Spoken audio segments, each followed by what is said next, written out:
Hi, this is Damien from AtHope, and I'm an Axiological Atheist. And I'm here with my guest. Could you go ahead and tell us your name and what kind of atheist you are? Hello, my name is Jason Solomon, and I'm a strong atheist. With the evidence that's presented to me, I don't see there's no point for any activity of any kind. And as I am, strong atheist, proud of it. Okay, that sounds great. Could you explain to anybody what's the difference between a strong or a weak atheist, or do you know? Strong atheist to me is more of, with the evidence presented to us, there is no evidence for any type of deity whatsoever. With our lack of understanding and the knowledge that's presented to us, weak atheists, they're not exactly sure. I think the way I interpret it is more of a 50-50 with them.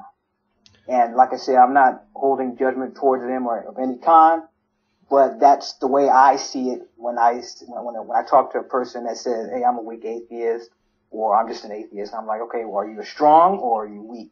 What are you? Just out of curiosity. Yeah, I agree. I'm actually a strong atheist too. I usually say that it means that I've been given nothing to eat, not only not think there was a God, but think that the possibility is also ridiculous. In other words, I tell people, I basically accept reality as it presents itself, which is supernatural free. Then, so there's not only is there not gods, there's no evidence of anything supernatural, no prayer, no magic, no nothing. Exactly. So to think that there's a supernatural when there's no supernatural, to me, is ridiculous. To think there's a supernatural who created everything supernaturally when there's no evidence of supernatural is ridiculous to me. Yeah. So, I mean, I agree with exactly. you. The evidence presented would lead that there's nothing magical. If there's nothing magical, there's nothing magical, super magic like God. But, exactly. And then the weak atheist is generally could be considered to be an agnostic, is a weak atheist. In other words, you're either an atheist or a theist. It really has to do with belief. Do you believe there's a God? If your thing is anything, then yes, you're an atheist. I agree, you're a weak atheist until you say, I have no reason to believe. You know, you're more strong in your belief that, well, it's a ridiculous proposition. Once you present me with, some people think it means you're absolute. Well, I don't think truth hardly is absolute. I mean, there's some absolute truth, but very few. When you really start nailing them down, you know? Yeah, we all want to find that truth, you know, and each person has their own, I guess, their own personal truth in order to find out, you know, where they stand in that circle, you know? Yeah. And that's the way I kind of see it there. So were you always an atheist, or were you raised religious? No, I was raised religious. My grandfather was a pastor. So religion was pretty much implemented every time. I never went to Bible study or nothing like that. But at the same time, you know, we got up early, did our little prayers in the morning, went to church. But deep down, you know, I felt that, okay, is this really what being an atheist means? Or not being atheist, but being religious. Yeah. And to the point, I guess I can actually interpret it as I was more of a 50-50. I wasn't sure what the fuck was going on. You know what I'm saying? So what it was I was religious, but I really didn't care. You know? And during a time, you know, when, thanks to social media, you know, I met another atheist.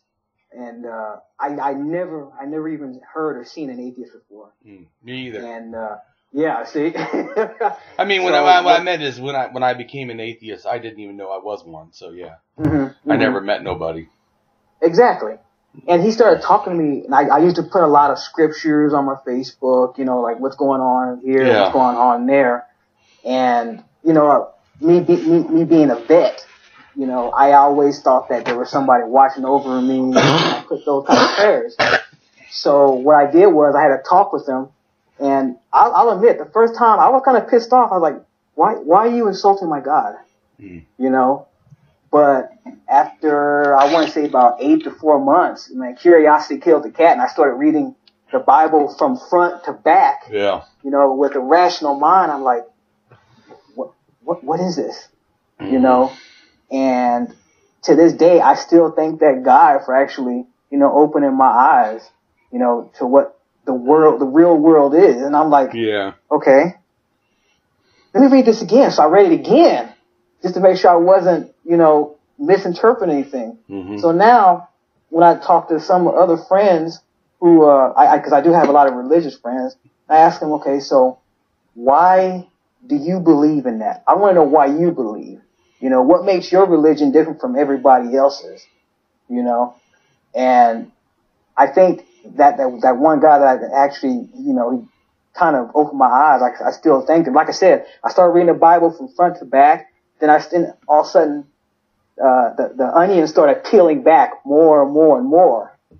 And then I started getting into these books like The God Delusion, let's see, The God Virus, and it just felt like those religious beer goggles were like taken out of my eyes, and I was like, wow, man, it's like a fucking breath of fresh air. Yeah. You know? And to this day, like I said, I see the world differently now, and I'm actually thankful that, you know, he actually opened my eyes to, I was like, wow, can this stuff really be like this? And the more I learned, the more I applied what he told me. So like now when I talk to religious folks, I try to understand why do they believe, you know, what makes their religion different from everybody else's.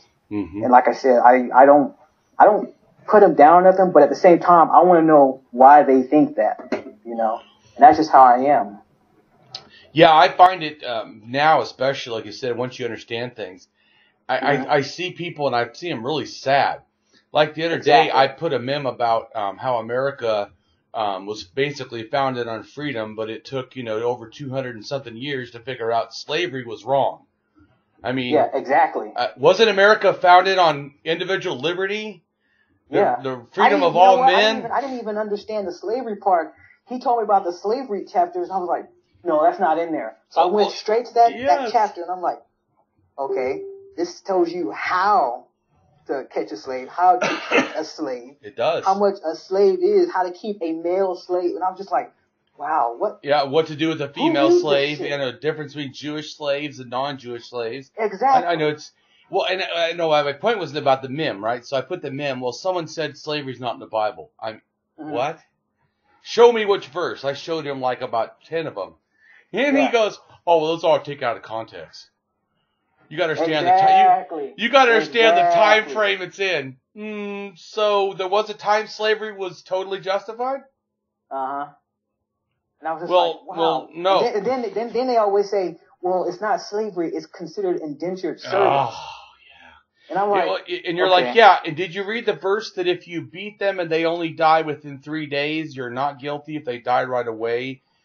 So you can beat someone to death? Yeah. As long as they take a few days to die, you're good? That sounds like indentured servant to you? I was like, wow, I don't think we should be reading this stuff. Well, you know, and I'm like, wow, man, why would you follow a book that you supposedly get your morals from? And I'm like, I can't do that. Well, just like I got another one where I think it's Matthew 15, 21 to 28 or something. It's where Jesus is talking to the Canaanite woman. I find that to be one of the most vile things beyond the slavery, and many other things. But it's a vile thing because Jesus basically says, I won't heal a child because he's the wrong race. That's what he says. I remember hearing something like that. Yeah, he will not heal the Canaanite child because he only came for the Jews. Ergo, I'm racist, and I won't help a non-Jewish child. Yeah. What doctor could do that, and you would call that doctor all good? Yeah. None. Exactly. No doctor I would think of. Some doctor did that, I would find them to be a seriously immoral person. And then the fact that they go, well, they always say, oh, well, he eventually healed her after the mother. Well, hold on. Right. He didn't do it because the child should be healed. He did it because the mother had faith. That's more sickening. So you had to be begged. It's scary. Right? You had to be begged to help a child and you had unlimited magical ability to help, and you call that person a good person? No. But the fact, I'm just saying, the fact that they can read it and not see it, I feel sorry for them. Seriously. See, the way I see it is that, when I talk to a lot of Christians, I'm like, if your religion is all powerful, there should be one word, one truth, one religion. True. There shouldn't be anything else. That shouldn't even matter. And then if God was so powerful, He shouldn't make you interpret it. That's not interpretation. That's misinterpretation right there. Exactly. If you think it this way: if you have 10 pastors, you're going to get 10 opinions. You will. Of the same and then book. Next you're going to have 2 of them probably fighting. Okay, my God's doing this. No, God doesn't do that. God does that. And I'm like, wow, you two really need to study a little bit more. Well, but, like I said, I can't follow that. I can't follow that. So did you come out to your family, and what did they say when you told them you're an atheist, or have you not? Oh, wow, dude. Man, I got a story for that. Yeah. Tell me. Well, I was listening to the Thinking Atheist, and he was giving opinions on how, to come out to your family. And I was like, okay. I was thinking about going to write a letter, because I think I was one of those closet atheists where I was afraid, if I came out, dang, am I going to get struck by fucking lightning or something? And that fear stayed with me that year while I was a closet atheist. I was like, dang, every time I went outside, is there going to be a lightning going to strike me? Is there going to be a tree or something like that going to hit me? But what I did was I posted a meme. I felt, as most of the friends that I'm friends with on Facebook, they know how I am. I like joking around, having fun. So what I posted was, I'm a closet atheist. I'm coming out in 3. I'm sorry. I'm a closet atheist. I'm coming out, losing friends in 3, 2, 1. And the moment I posted that, dude, I'm telling you, man, I had so many fan people calling, why are you doing that? Why is this? And all of a sudden my phone started ringing, and I'm like, wow. Mom, I'm okay, And I actually, and the funny thing was, I actually thought I was the only atheist. Oh yeah. I think everybody pretty much goes through that. Oh, you mean, I thought you meant the only atheist in your family. You mean, you thought you were the only atheist? Yeah, I am. Yeah, I was going to say, I kind of am. My brother is now, but yeah. Yeah, I think a couple of my family members are Christians or pastors. Yeah, so are mine. Along with, let's see. Let's just say pretty much everybody in the family goes to church. Oh, yeah. That's definitely mine. And I have pastors and family. Yeah. But at the same time, when it was mostly my mom. I guess you consider me a mama's boy. Yeah. So she likes to be protective over me. And then when she found out, and she started talking to her pastors, like, how do I get him to fall back into Christ's love? Oh. How can I fall back into God's loving arms? I'm like, seriously, dude, come on, man. That's funny. I can't follow that. And the bad thing about it is that, and I learned this from, was it that one podcast? I know it was the Atheist Experience, and one of the people was talking about, you can't, depending on how highly indoctrinated you are, which the more difficult it is to actually have them get out of their faith, It is. And I think most of my family, they were in that mindset where they're not going to change, even though I provide them evidence, I show them proof, they're still going to stay in that area. But when it pertains to the family, though, I don't think it really affected them as much as keeping contact with me. I mean, they used to, and it was more of a basic, hey, how's it going, But now I don't really get that no more. But so you're proving that atheism doesn't separate people, religion does. Exactly. Because you have no problem with them, but they have a problem with you. Yeah, they got a problem with that. Exactly. So what I did was, I went on, Facebook, and I started looking for local atheists in my area. There wasn't any in this area where I live at. So where do you live? If you want to tell us. I live in Hobbs, New Mexico right now. Okay. So what I did was I go on these little add atheists for friends, and next you know it says, and you click, you want to add friends for atheists for friends. Yeah. I'm like, oh heck yeah, man! I'm start opening that. So the moment I clicked yes, I remember I was working. I used to work in the oil field, and while on the job, I started just growing. I'm like, oh fuck yeah, dude, man, what's up, dude? What's up? And to this day, man, those same people are my friends. Now, like I said, if there's anything I can actually suggest to anybody, I mean, these are some of the kick-ass friends. I can't even find the right words for them, And they've always been. I mean, granted, we have disagreements, but if I don't have a question on anything, if I have a question on something, I'm like, okay, does anybody have any atheist books or philosophical books that I should read or learn about? And they'll send me the links to all these pages, Cool. Right now I'm reading a manual for creating atheists. Yeah, but so I'm getting into that street epistemological speaking and learning how to actually talk to people. Right. Well, epistemology is a philosophy of science. Him adding street to it didn't change epistemology. He's actually trying to coin a term of how you bring epistemology, a philosophy, understanding of knowledge, to the ordinary people. As kind of what, just clarify in case if somebody doesn't know about the term or that book. So he basically, what he uses more than epistemology, he really uses Socrates, which is a Socratic method of questioning, of questioning people. So that epistemology doesn't inherently use that. He probably was applying epistemology, Socrates I'm talking about. So, but yeah, I'm just clarifying that term. That's all.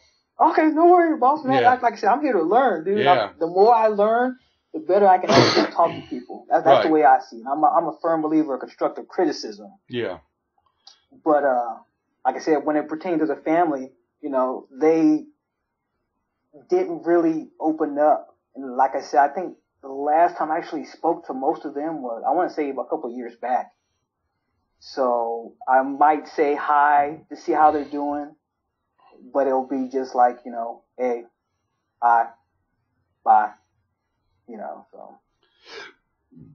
But like I said, the more friends the more friends I get, I'm not alone. I can say that proudly. I ain't alone. Yeah. Well, that's what I felt when I first I was alone, and I didn't know how you got friends. And also I had a new problem I never had before. I didn't trust.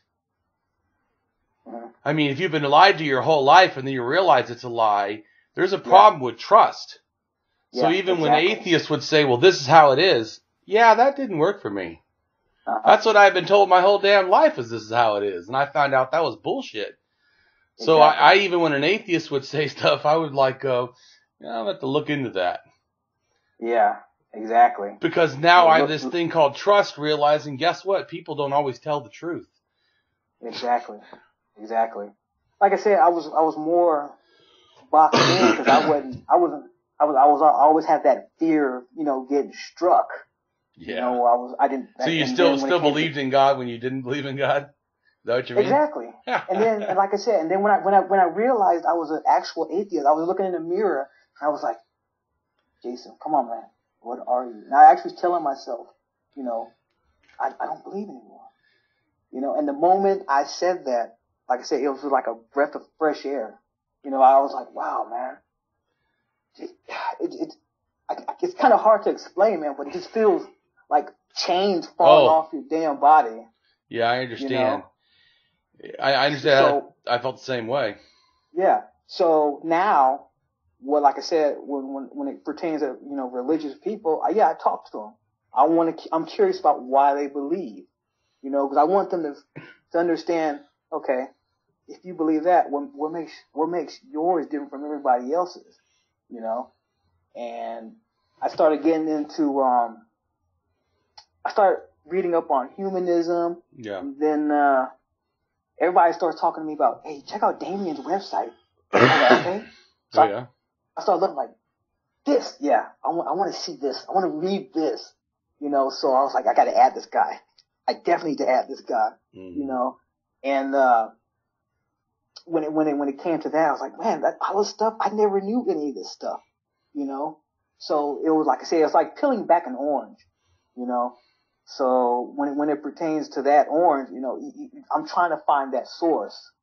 You know, where that's wise. My place in this world, you know. Well, and your place in this world is the one you make. The new the new normal is for us to create.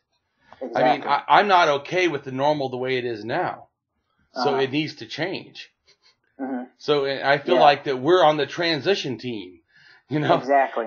We're going, hey, like I remember I was talking. I go to colleges and talk to people. I was talking to this guy was a Muslim and the guy was a Christian, both from Africa. Like I think Somalia or something. But anyways, they're both they're both trying to challenge me at the same time. It's hilarious, right? Because one's a Christian and one's a Muslim. They're both in the same almost place from I think it's Southeast Africa or whatever. Anyways, I told them, you know what's funny? Can we both agree that evolution is true? They said, well, I don't know about that. I said, well, you saying science is not true. Well, no, I'm not saying science is not true. Okay, so evolution is true. So we do know from DNA that everyone comes from Africa, right? So how come you are believing a white God and you are believing a Middle Eastern God? I mean, am I missing something? Because let's say that God is real for a second. He'd have to be black, correct? Or certainly African. Correct? Well, I don't think so. Really? So you don't believe in evolution? Because there's a problem somewhere. If a God is real, we know DNA, everyone started in Southeast Africa somewhere as the first origin of hominid 200,000 years ago. The entire world, everybody can be traced to that point. So I understand. So you're agreeing that God must be black, because if God was created, if we're created in God's image, everyone originally started in Africa, and everyone is black originally, God would then originally be black, correct? So how could you worship a white God? Dude, they were going like, whoa, you could see but because like you were saying, I challenged them with their own reasoning. If what you're saying is true, then I'm confused. I think I've asked a couple of religious people that question, and I think one excuse actually still baffles me was that the guy told me, well, Adam and Eve had superior genetics. And I'm like, seriously, dude? You really gonna go there? That's funny. And superior to who? And then I asked him. Hold on. Okay. So are they saying Adam and Eve was 6,000 years ago? Yeah.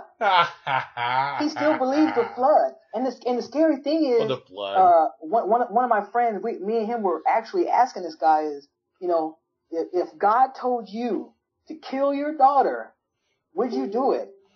That guy actually said yes. Yeah, that's sick. That really is demented. Seriously. You know, and I'm like, okay, unfriend. Yeah. This guy's got issues. And, you know, it was like you ask them a straightforward answer, and they always evade you every time. You know, and that to a certain point, I find that irritating. That irritates me when people do that. Well, it is irritating. That's like I was saying. I when I tell someone they agree to something and I tell them, then they don't come up with an answer. Then they get mad that I asked the question. That's what those two guys did. Well, one did. I think the Christian got more mad than the Muslim did. Muslim was trying to figure out what the hell I was talking about. Yeah. But the Christian got a lot more mad at me, and he ended up walking away. Like somehow I had asked him something ridiculous. I was saying, if the God is true, and the God is real, and the Bible is real, and we're made in God's image, then God is black, correct? Then how do we get a white God? And he didn't. He got angry that I asked that question. But I'm going to say, so it reminds me that they don't want to think. When you offer them ideas that challenge their thinking, they don't want to think.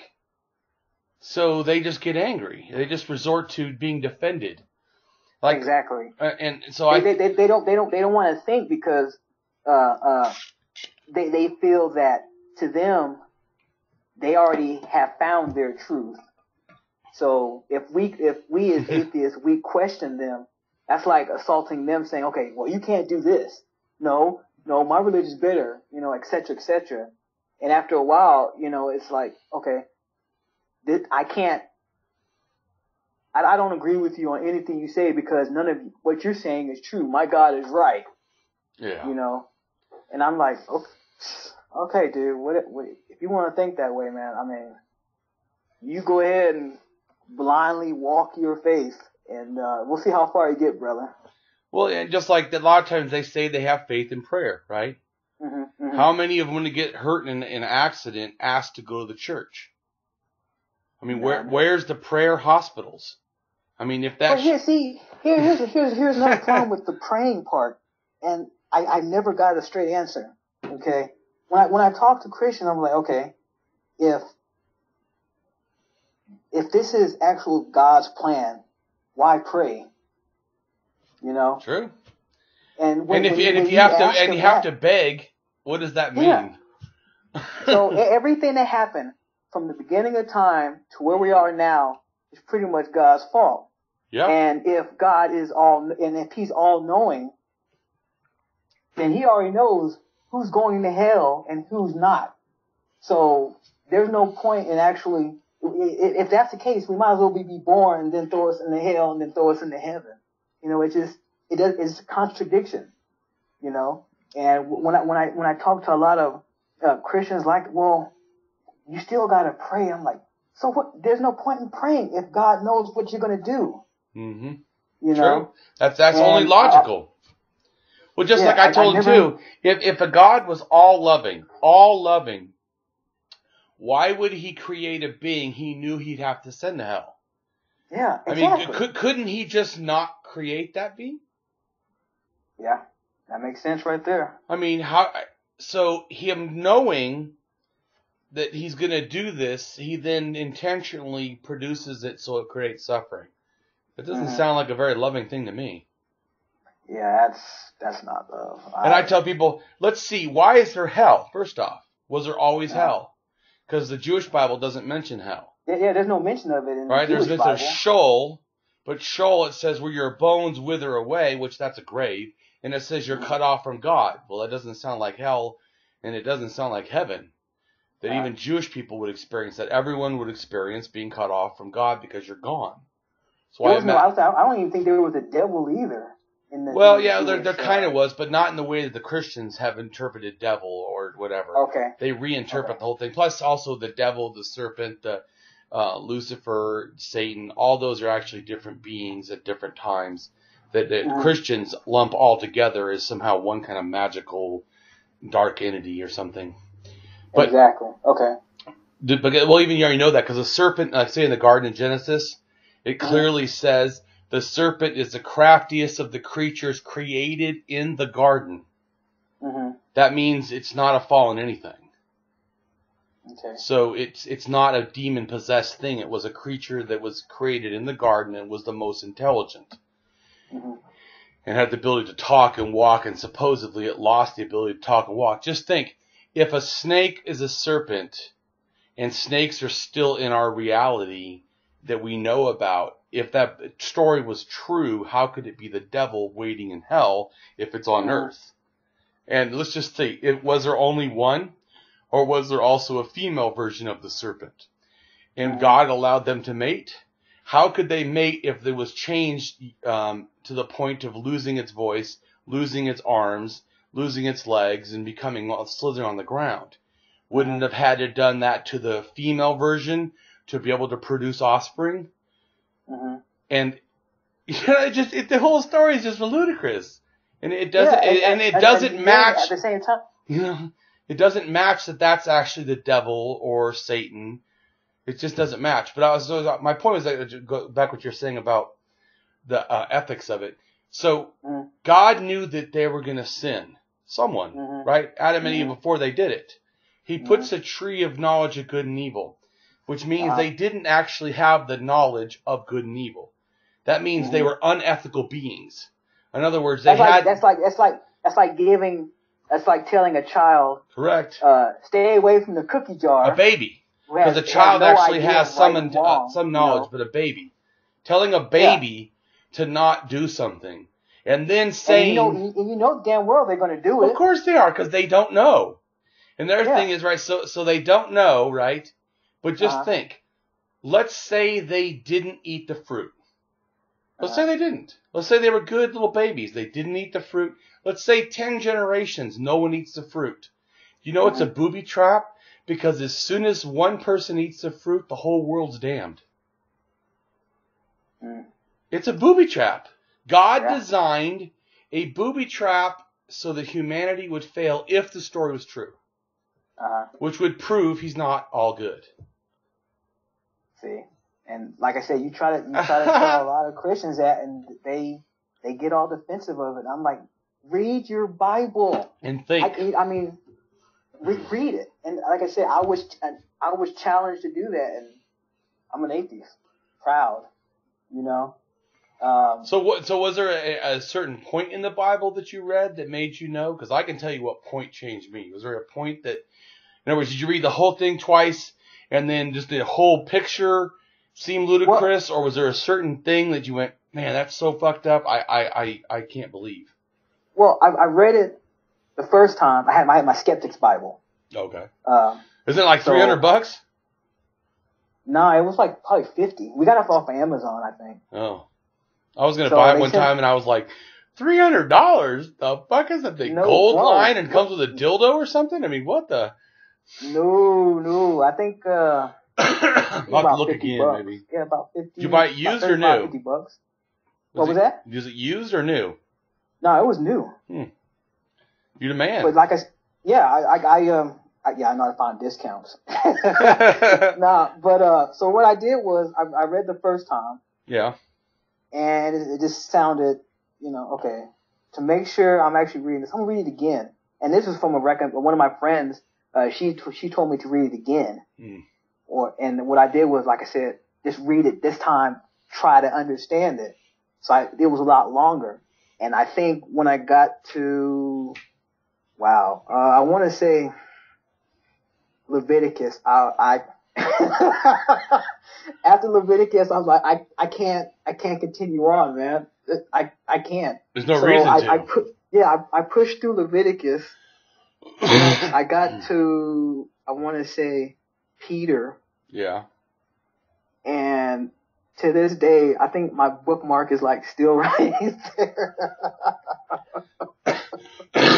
I had to stop at a certain point, let it absorb, and then read again. And I was like, okay, I can't do this shit. I can't. This is not what I signed up for.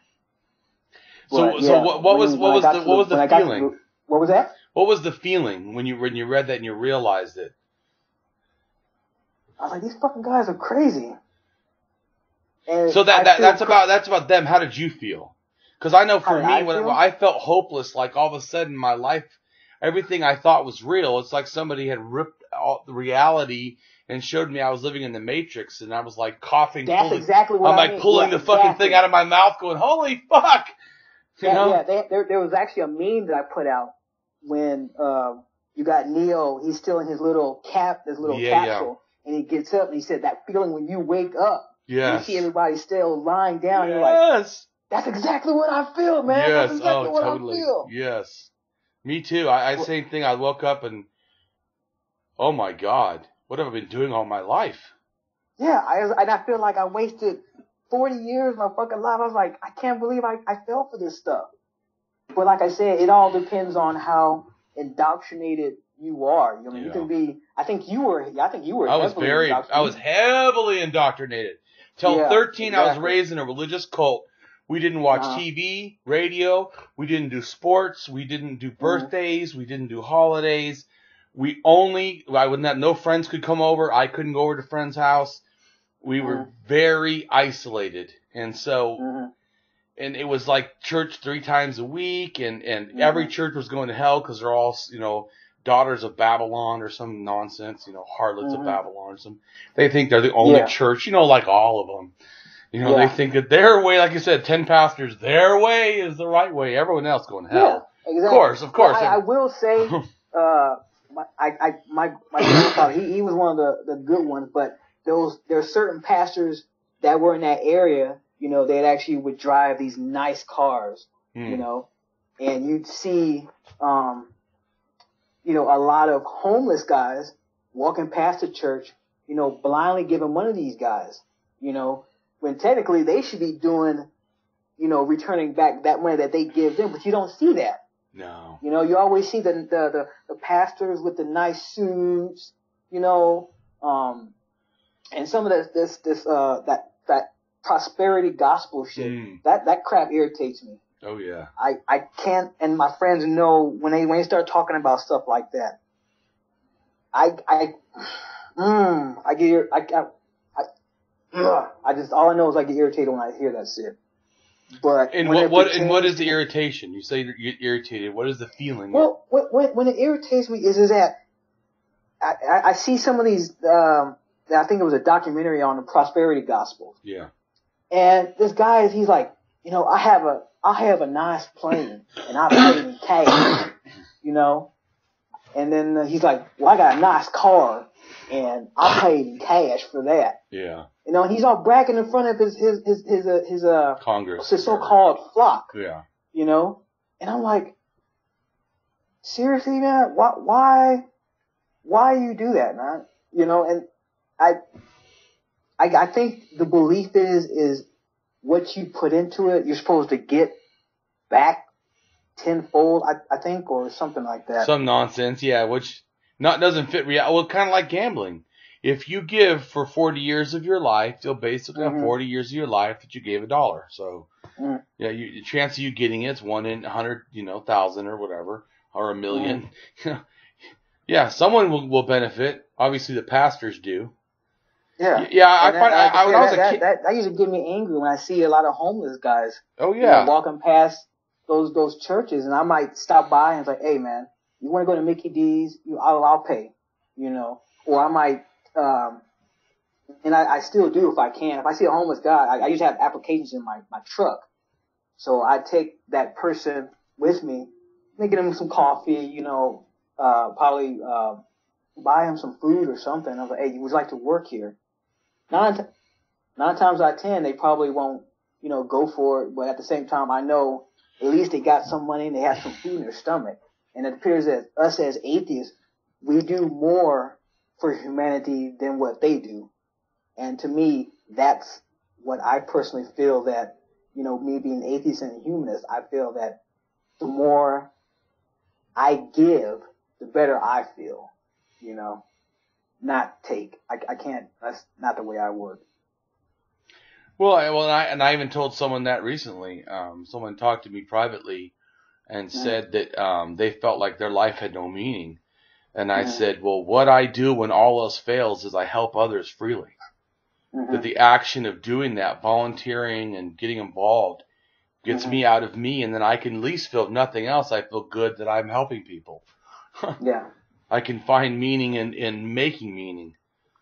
Yeah, I run into a lot of friends who say, I don't have meaning in my life. I was like, do you know how valuable you are? Your picture is like all pixelated. I mean, it looks kind of cool, kind of goth, but I'll just right here. A little bit better, but it's still kind of pixelated. I don't know what it was doing good the whole time. Yeah, I know, right? Let's see. Well, at least I can when you're close, I can kind of see your face, but yeah, that's weird. How about this? It's a little better. I mean, your face is close. Probably that sun. But anyway, so go ahead with what you were saying. But yeah, I mean, you run into a lot of people that feel that they're not worth anything, and I'm like, do you know how valuable you are as a human being? Let go of this religious dogma, and you have a whole world open up to you. And I truly believe that if you let go of this religious dogma, you'd be surprised what you can learn. The world is your oyster. You know, learn. That's all it is. And to this day, I still learn. I still apply. Oh. You know, and learn something every day. And as you said, I have a blog and stuff. I know a lot. I've read a lot through the last 3 years, man. I've read archaeological, history, science, philosophy. I mean, I've just been packing my mind with stuff. And you know what? I always want to be open to learn. I always want to have the attitude that I am humble enough to learn from everyone around me. But I also realize, too, like you were talking about humanism, I realize what is life but to enjoy the living of it, the experience, and to help others do the same, enjoy the experience of life. So the worth of life is life itself for me. And so that made me realize that the greatest thing that I've ever done, because through wisdom, was not actually a thing, but a behavior of being kind, of being thoughtful.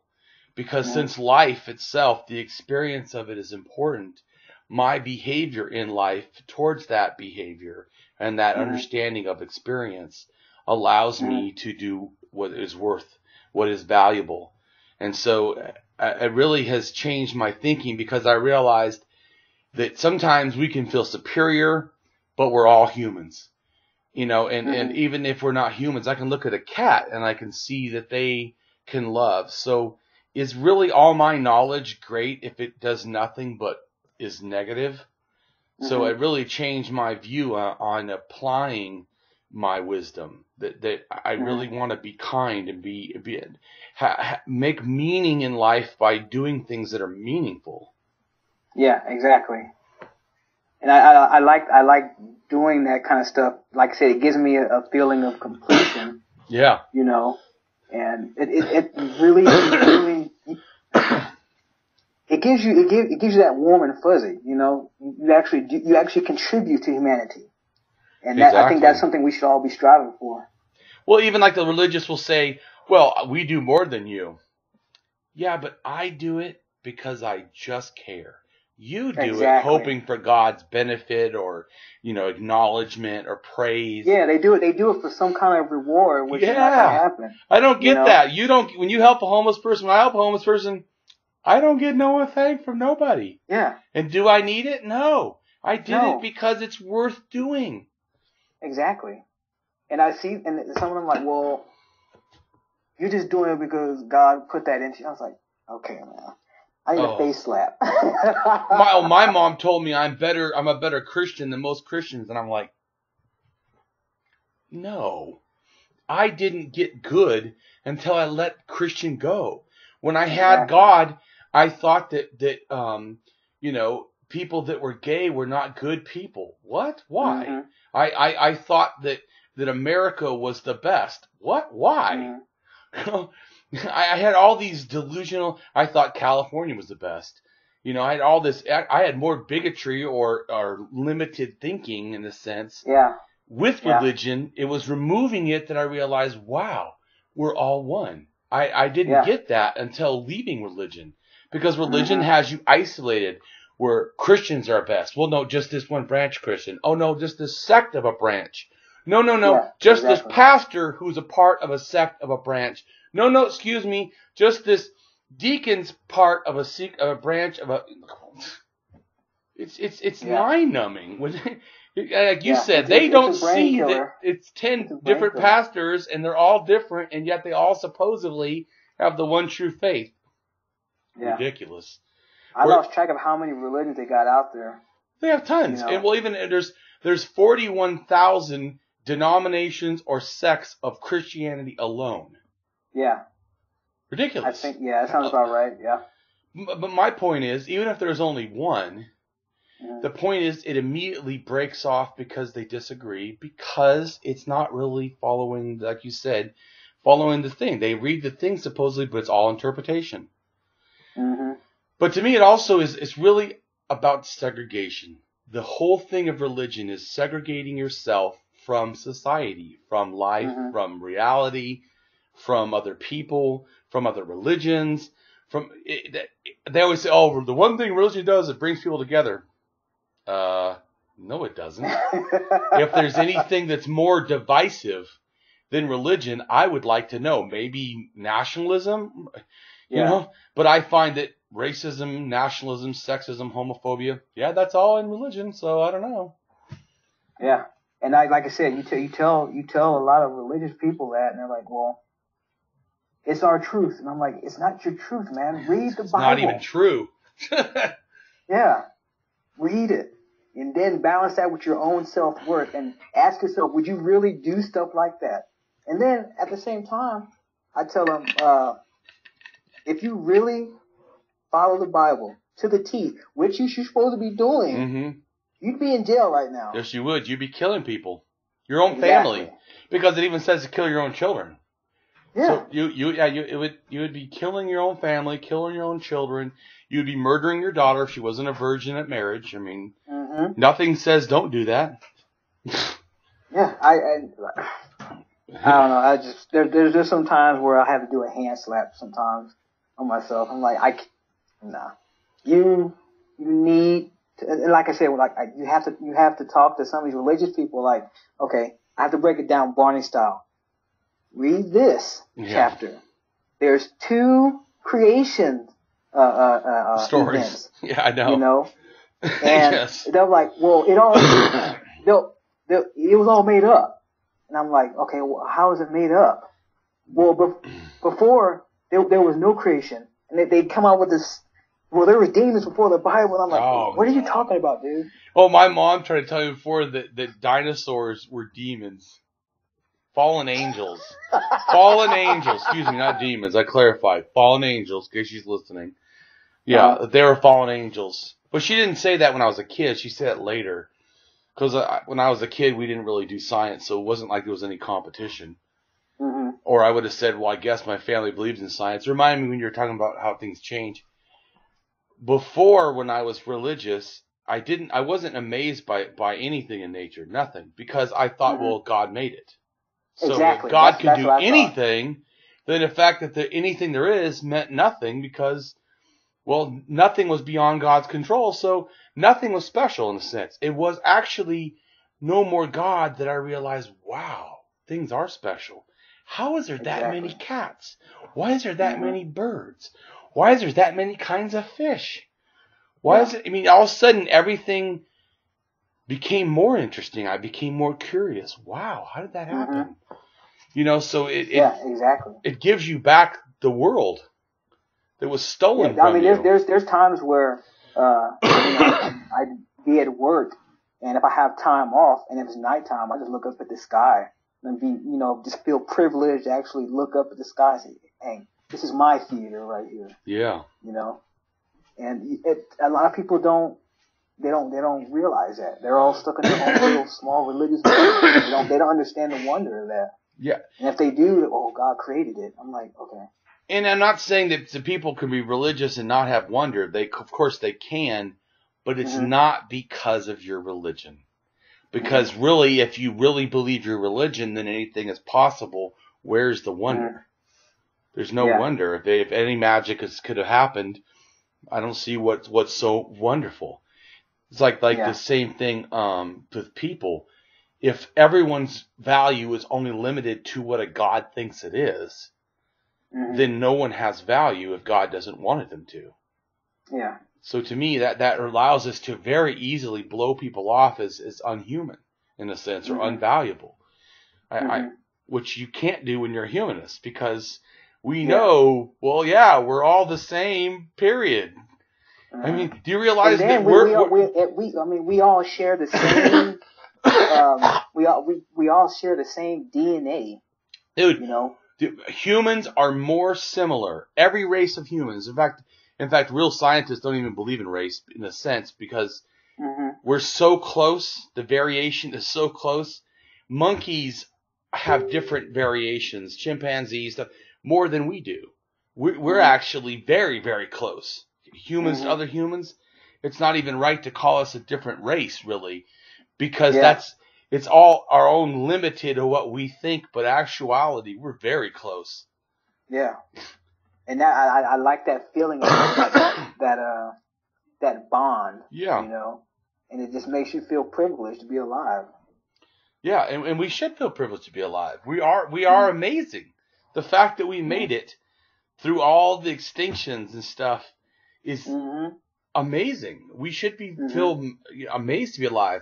And I think that the same thing you were saying before, though, about the humanism is with understanding brings responsibility. Exactly. And I think that's where you and me are. That I don't know. I always have a hard time. I don't see how you can be an atheist and not see the importance of humanism. For me, at least. I can't blame everybody else what they do or do not think. But when you remove magic and all that's left in the world is the world, how can we not start caring? At least for me. I don't understand. Because when all of a sudden nothing is buried between us and you're my brother, I don't understand. Where we're a fellow human, I can't understand anymore why would I not want to help? Aren't I part of this world? Aren't I a fellow, in with animals? Aren't I a fellow animal in a sense? I mean, we like to think we're not, but we're really not that different. We evolved. I mean, think about it. Chimpanzees were like 98.8. Apes or gorillas, I think it is, gorillas, were like 98.4. I mean, we're like animals. I mean, once again, the illusion that we're separate is an illusion. Yeah, I still, I'm reading up right now. Like I haven't got to that book yet, but I think this year is going to be my challenge, to myself, to read as many books as I can on, evolution. Let's see, cause there's a couple of books. Oh man, there's so many. I think right now I'm currently reading, the Manual for Creating Atheist. Yeah. And David Silverman's, I think it was Fighting God. Yeah, Fighting God. That's pretty good. And I just got that. I got that on the audio, and boy, I'm telling you, Damien, that right there put some passion in you right there. Well, that's what I said. I'm an atheist that's already gone through the trenches, but I can't help it. I can't lie. Reading his stuff makes me want to feel inspired to go out and start kicking some ass. Which I feel like I do anyways, but it's very inspiring. It's not the most philosophical book I've ever read, but boy, inspiring it absolutely is. It is. I mean, I was inspired. I wanted to go, yeah, atheist, yeah. Yeah, exactly. And so, so me and him are kind of the same. We're both firebrands. We believe in promoting it, and so how could I not like that? He's speaking my language. Yeah. Like I said, all I know is that when he talks, you just feel something inside you, like, you know what? What's going on right now? I want to get involved in that. Yeah, definitely. I want to be a part of that. I want to straighten this out. I want to take us on the correct path. Yeah. Well, and I think it's good too that he really reminds people of the importance of the label atheist, that people try to, because he has a thing in there where he says that Google searches, he realizes that for atheism, it's always super high and they also did, Being Secular did a study where they took people and they asked them random bunch of people, I think it was like 2,000 or something, but not quote me because I don't remember details that good sometimes, but anyways, they took a bunch of people and they asked them, do you know what atheist is? And I think it was like 78 or something %, most people know what atheist is. And they asked him, do you know what a humanist is? Like 30%. They said, do you know what a freethinker is? Like 10%. Do you know what secular is? It's like 10% or 12%. Yeah. No one even knows what that means. So he was saying that people try to use these words, and he goes, and just think, religious people are most comfortable with what? Secular, and because some of them will call themselves secular, or free thinkers. Some of them will call themselves secular, or free thinkers, because but the reason they like those words, no one knows what they are. So it is no threat. So they want, I agree with him, they want us to not say atheists. So what should we do? What they want or what they don't want? Well, do what they don't want. I want to do what they don't want. I want to do, and also it's the word that people actually understand. I totally agree with him. And like he says too, if someone came up to you and said, what kind of vegetarian are you? And you say, I like hamburgers. Well, you didn't answer the question. Your answer should be either, I'm not a vegetarian, or tell me what kind. That I'm a vegan, or I'm whatever. You know what I'm saying? I'm a regular vegetarian. But if you're not a vegetarian, what's the correct answer? I'm not vegetarian. You don't come up and say, well, my favorite food is hamburgers. They're like, I didn't ask that question. How does that answer the question? Because think of this. When you say I like hamburgers, does that mean it's not a vegan hamburger? I still don't know what you think. Yeah, that because aren't there veggie burgers? Yes, there are. So you could say I like burgers. You think you've answered the question, but actually you haven't. Because I don't know that you're still not a vegetarian. When maybe you're saying I like cow meat, but I don't know that because I'm thinking veggie burgers. The fact of you saying I like burgers didn't tell me anything. Yeah. To the question. Yeah, I could. Right? Yeah, pretty much. So if someone says, are you religious? You don't go, well, I'm secular. Okay, and what does that mean? That could be anything. Yeah, it could be anything. Because secular means non-religious directed, basically. Because you could be secular society doesn't mean a non-religious society. It means it doesn't use religion as its focus. It doesn't mean it's not religious. I think I've actually, nobody really told me. I never really asked that question either, but I know when it pertains to when David talks about, stuff like that, he actually, like I said, he breaks the stuff down. Yeah, he does. At one point, I didn't understand what the fuck he was saying. Oh, you didn't? But well, like what? I could probably explain it to you. Oh, you do now? Yeah, I do now. Once I start, reading his book, I'm like, okay, this guy motivates the shit out of me. And like I said, he breaks the stuff down as in, I think the chapter I'm on is, I guess when it pertains to politics, where he thinks if you're running for office, you should do your religious test as in, do you put your religion first or the people first? Yeah. And I'm like, okay, yeah, that makes a lot of sense right there. And I as a person who's big into secular, as we already talked about the word, I would say that the question should not be involved for me. I don't want to hear what your religion is. It doesn't matter. If you think it does, you already show you do not belong. Yeah. Serious, right there. Do you want to explain your religion to me? No, thank you. And they say, well, it's the most important thing to me. Then you can't be a politician. You just explained why you cannot be involved. Okay, thank you. Bye, next. Same thing with someone say, well, religious. If they say non-religious is the most thing in my life, I'm sorry, then you can't be involved. If that's your focus and you can't think outside that paradigm, then you don't deserve to be president. There you go. Well, I don't actually. My own personal political views, I don't want anyone for president, really, but I also don't want no mayors, no governors, no anything like that, because I believe, to me personally, whenever you push hierarchical power and you put one person at its focal point, you always have a chance for corruption, period. By nature of the thing itself. Just like was Obama a better person before he was president? Was he?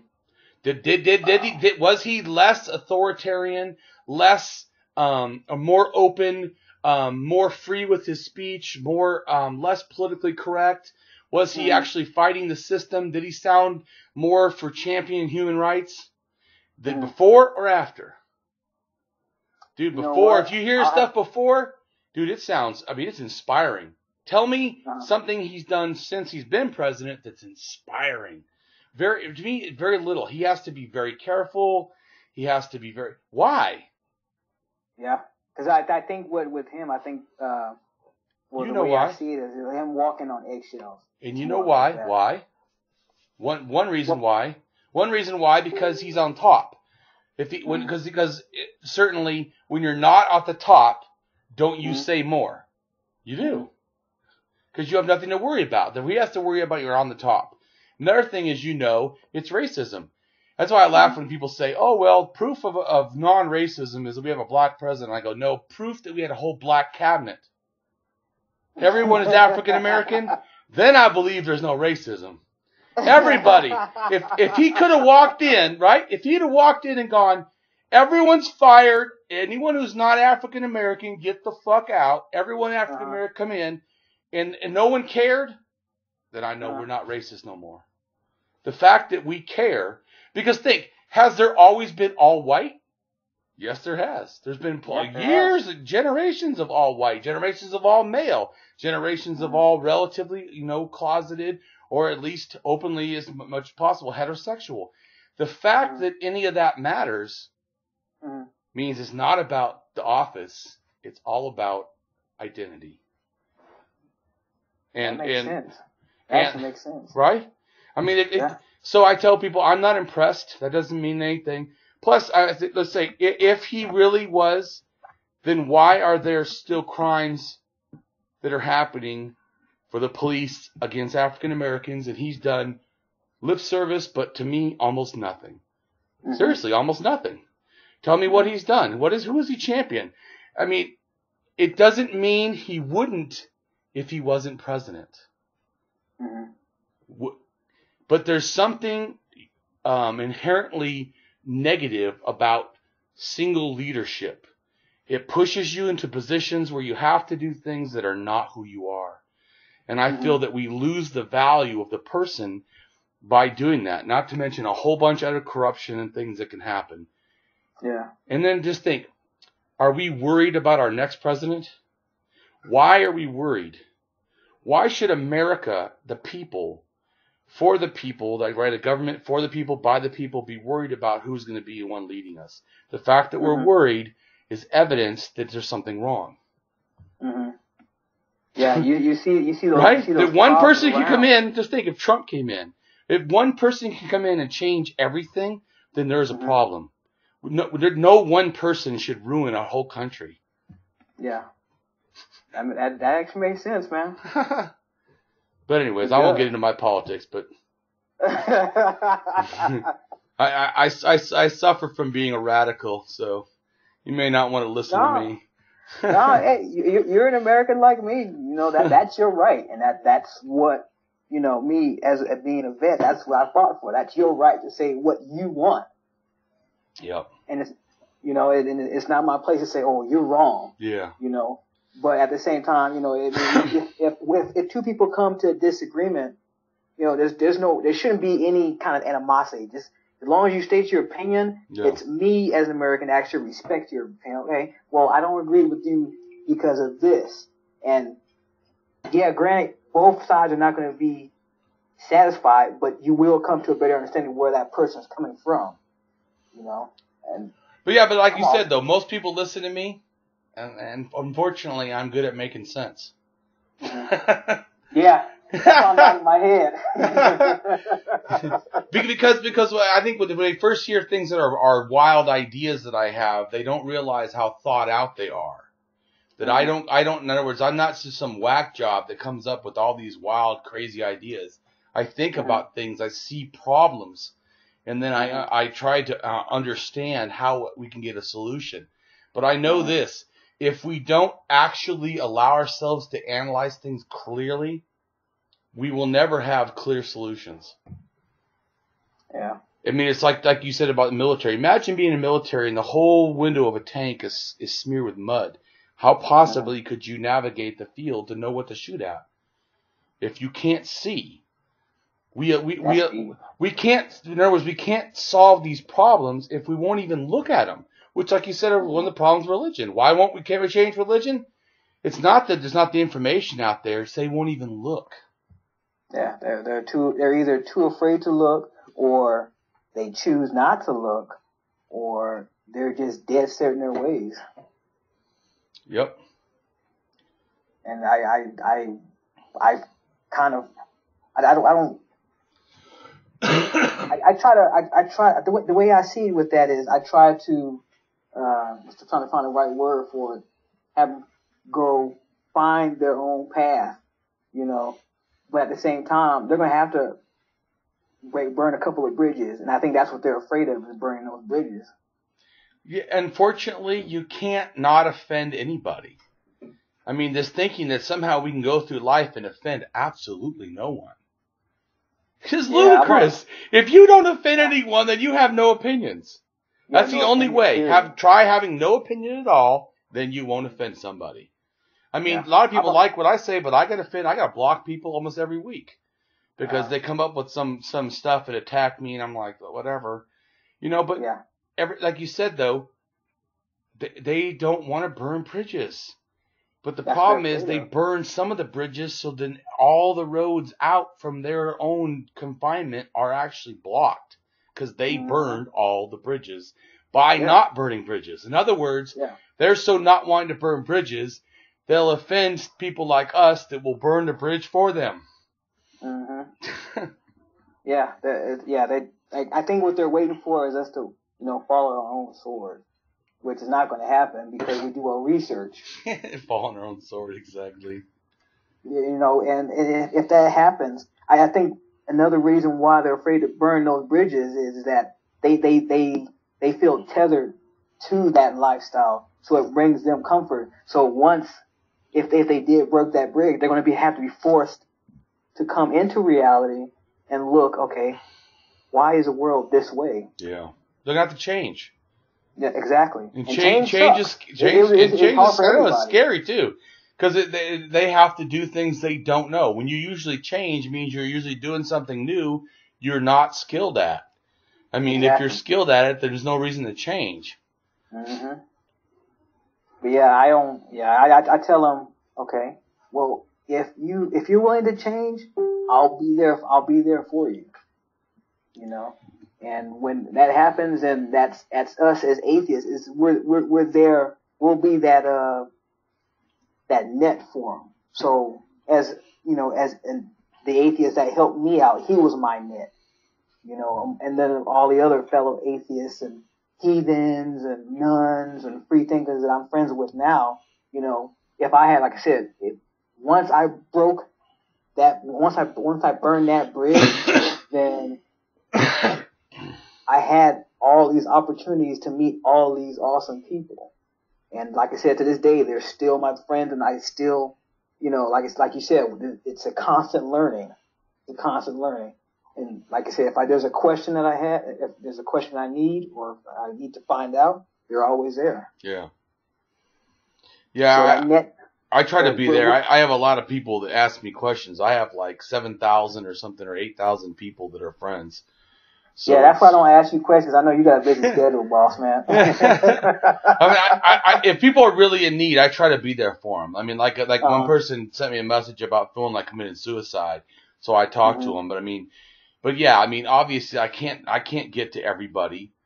There's tons of people, and then I have 3 different web pages, and I'm involved in direct activism and videos and all kinds of other stuff. You're on fire, man. Yeah. So once you get that wheel going, there's no way you can stop it. Yeah. My mom would like it to stop. Yeah, I know. Say my mom too. She's all waiting for. She's like, and she'll text me sometimes. I'm praying for you, Jason. And my mom stopped that. You know how I got my mom to stop that? Now I always send her a message like, okay, I love you too, Mom. Well, I told my mom I blaspheme the Holy Spirit. So actually, I've committed the only unforgivable sin in the Bible. Yeah, when you disown the Holy Spirit or something when you that. blaspheme the Holy Spirit, you cannot be saved. You're removed. So I told her, see, you don't need to pray for me anymore. It's good. I'm done. I'm going to hell as far as your book's concerned without any hope for change. Yeah. So you can stop praying for me. I'm good. Done. So she stopped. Yeah, I think now at first it was stressful for her, but I think she's kind of eased down into it now. Because now I got, my atheist shirts I wear sometimes. I had one, I actually saw her, I went to visit her earlier, last year, and I had a shirt from Black Craft, and it said, fuck Westboro Baptist Church. Well, that's a good thing to say. Like, what was that? I said I agree with that. Support that message. Yeah. Yeah. And she saw that. She's like, Jason, what are you doing with that shirt on? I was like, I'm showing my support. I do not like that group. Period. You know, I think she was waiting for me to take the shirt off, but I think that whole day I kept it on. You know, and to this day, like I said, she still prays for me. I think everybody else in the family still does too, but it's not going to happen. I'm still going to be an atheist. Well, because if you pray to an imaginary being, the best you could hope for is imaginary help. Yeah, exactly. And then, one more thing. Two people come, okay, let's say you got Green Bay and you got, Green Bay and you got New England going against each other. You pray to both sides. Who do you think is going to win, you know? I don't know. I don't even know football. Well, they did a test on a prayer. You can't have opposites of prayer. You know what I mean? Yeah. So either God. Well, that's also logical. you wouldn't have to even test it. That's logical. If you have two things that are both the same, if you pray on both sides to the same being, the creator of both, how does it make a decision? Which should have made sense back when the English were fighting the French. They're both praying to the same damn God. Yeah, exactly. But yet getting battles on their behalf. Mm-hmm. How? What? Because one was Catholic and one was the Church of England? Isn't it the same God? Yeah. Or Ireland or the Irish, it's like Irish fighting Irish between the Catholics and the Protestants. Isn't that the same God? Am I confused? Both Bibles, Christians, really? Killing each other over this? I never understood that concept. I'm just saying, it goes with what you're saying about prayer. Who do you pray for? Which side is God's side, really? I mean, isn't it the same God anyways? It's ridiculous. Yeah. Why would you follow anyways a God that wants you to kill people? Really, come on. I mean, if a dictator said, go kill people, would you find that to be the greatest dictator? Really? And if you did, would you call that person the most loving? No. No. How could you? Definitely not. Yeah. It's funny how they have a morality they put towards human, but that's different morality special for God. If they just held God to the same standard they want to hold humans to, their God would immediately fail. Mm-hmm. Right? I mean, just imagine. That's if there was. Well, I'm saying, I always take that as a premise, that I call it buy what they're selling. If what you're saying is true, there is a God, how are you not putting it to the same standard that he's asking us for? Mm-hmm. If he says we have to not do this, not covet, not steal, not murder, how can he covet, steal, jealous, murder, and be somehow not guilty? Mm-hmm.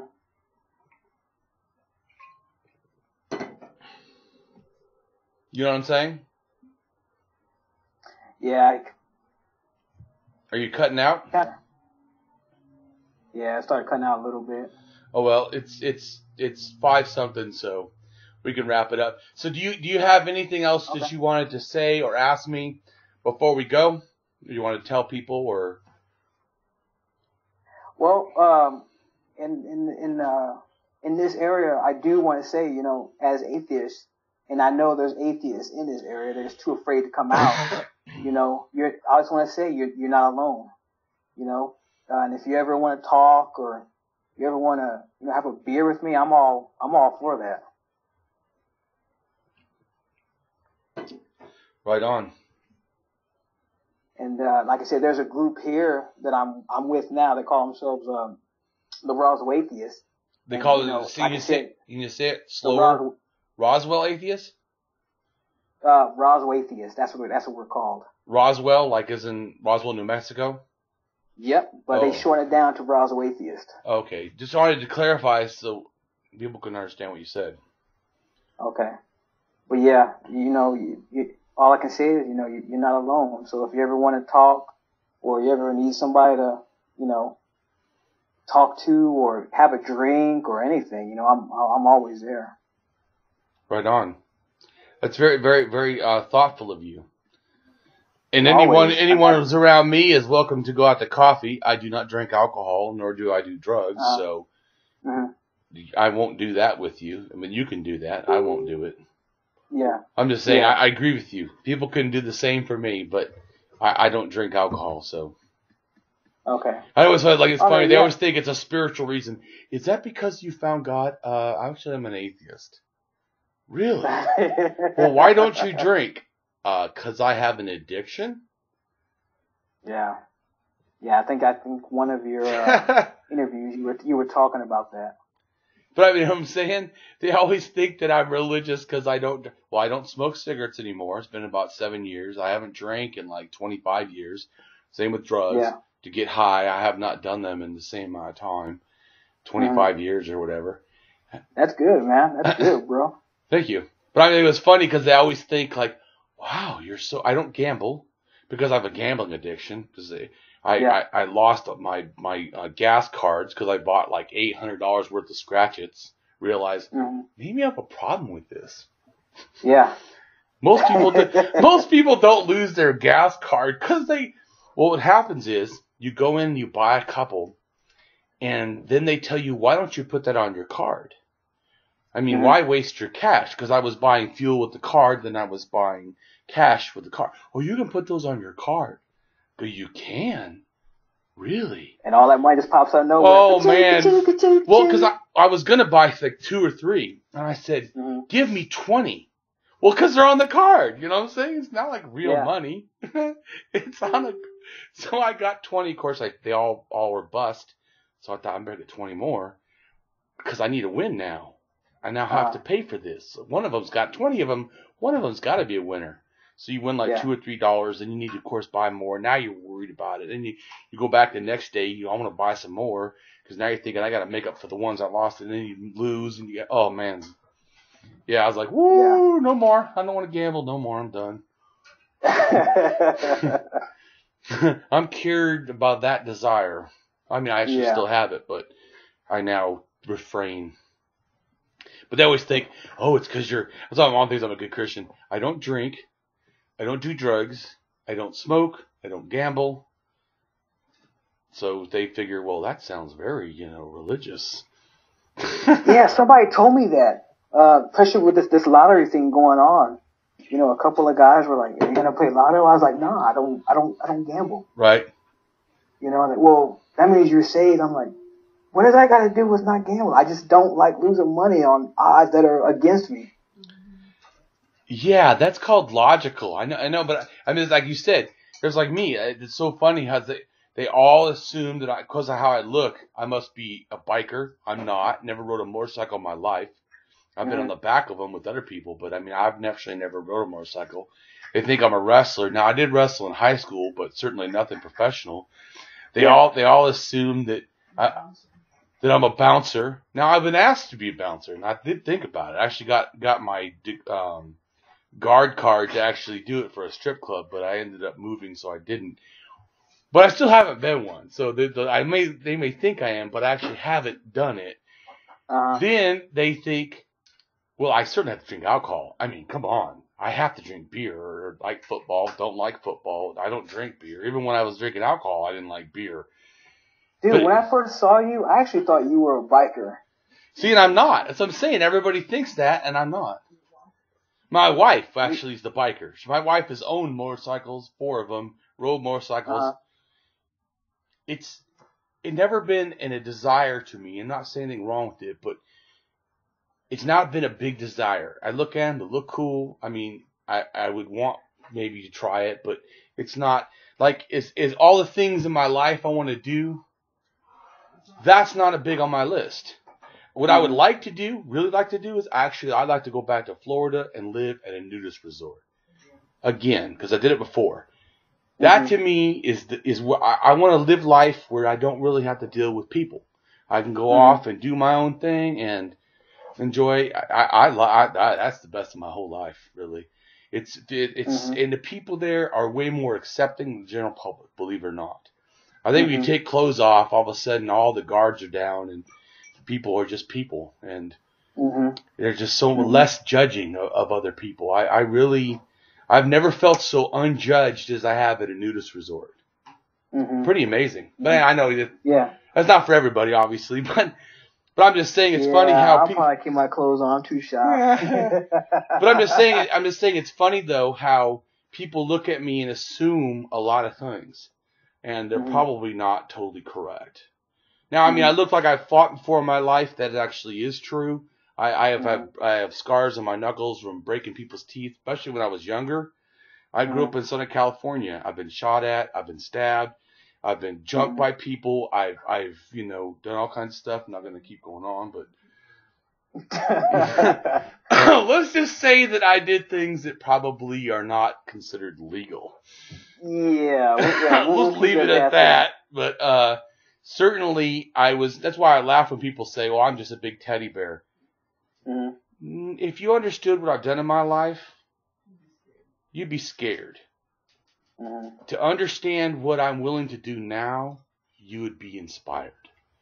And I tell people, I think it's more, not to brag, but I mean, I think it's more to come from as bad as I did to be as good as I am. I think it shows that I've really changed. And You've actually grown as a person. I've grown as a person. Like, you're so kind, you're so caring. I'm like, all that's intentional. Seriously. That's not my natural state of being. My natural state of being was really not caring.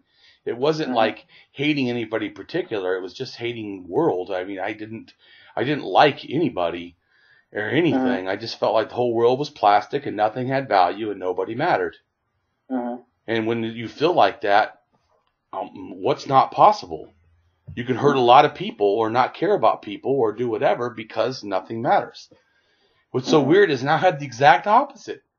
I see everything matters. My behavior at every moment matters. How I talk to people. What's my purpose? Like I tell people when I say that I'm gonna do things in atheism, I have a new care because now I know the reason, the value of doing it. Why is it important to help people? Because they matter. That's why.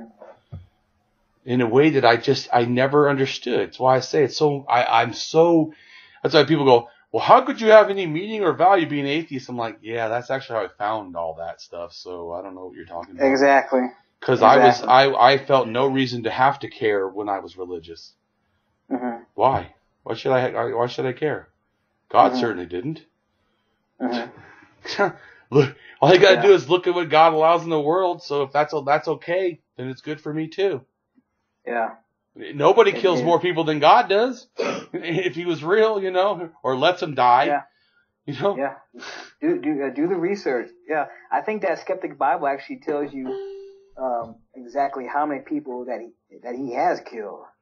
I think it keeps a tally. I don't know what page it's on, but I just remember seeing it somewhere in that. Well, just think. I told this to Ray Comfort on the street. Ray, because he was trying to blah blah. What do you believe? You're a sinner. And I go, whoops. I told him, Ray, you do believe in the flood, correct? Yes. So you believe your God actually killed the whole world. Tell me what serial killer can compete to that? Seriously. None. Not even Hitler. Which he says Hitler's the worst. Okay, if he's the worst human, tell me what that makes your God. Well, he had the right to. He had the right to what? Kill the whole world? Well, because they're sinners. So the babies inside the mother's wombs, unborn, who got killed by being drowned, if the story was true, they were guilty of what exactly? Oh, original sin. See? They're all sinful, so they all deserve to die. It just, and that makes, so if that's true, let's just say they're all sinful, so all humans are sinful, so anyone I kill, it's actually not killing a full person because they're sinful. Is that correct? I mean, the logic does not make sense. You either have to let logic go out the door to believe that nonsense, or you have to realize, like you read it and go, this is unfair. There's no way you can make this fair besides losing logic completely, or humanistic care completely, or not understanding what ethics even means. Yeah. If you know what ethics means, how can you not hold that standard as true? What's so funny is they're the ones who usually go, we believe in absolute ethics. So the word absolute, you mean applies to everyone equally, correct? So how come you don't apply that to God? Oh, he's above that. And what does that mean? You know what I'm saying? What does that mean? So, but I'm just saying that that's important for me. But I need to get going. So I wanted to say I really appreciate your time, and I think that you're doing a lot. We all matter. All of us need to be a voice of reason to people. There's people that you can get to, I can't. There's people I can get to that others can't. We all matter. This feeling that, like you said, of lone, we don't have to be. And how we stop being alone is get involved. It's real simple. I mean, that reminds me, one time I told this one guy I used to go to meetings, and he told me, why aren't you, shaking more people's hands? And I go, well, I feel like no one likes me. And he goes, well, why don't you stand out there and hold your hand? Then you'll know if they do. It's funny, when you go stick your hand out and you welcome people, you know what they do? They greet you right back. It's this amazing process. So like you did, you have to tell people, I want atheist friends. Don't complain you don't have any if you've never asked for any. Yeah.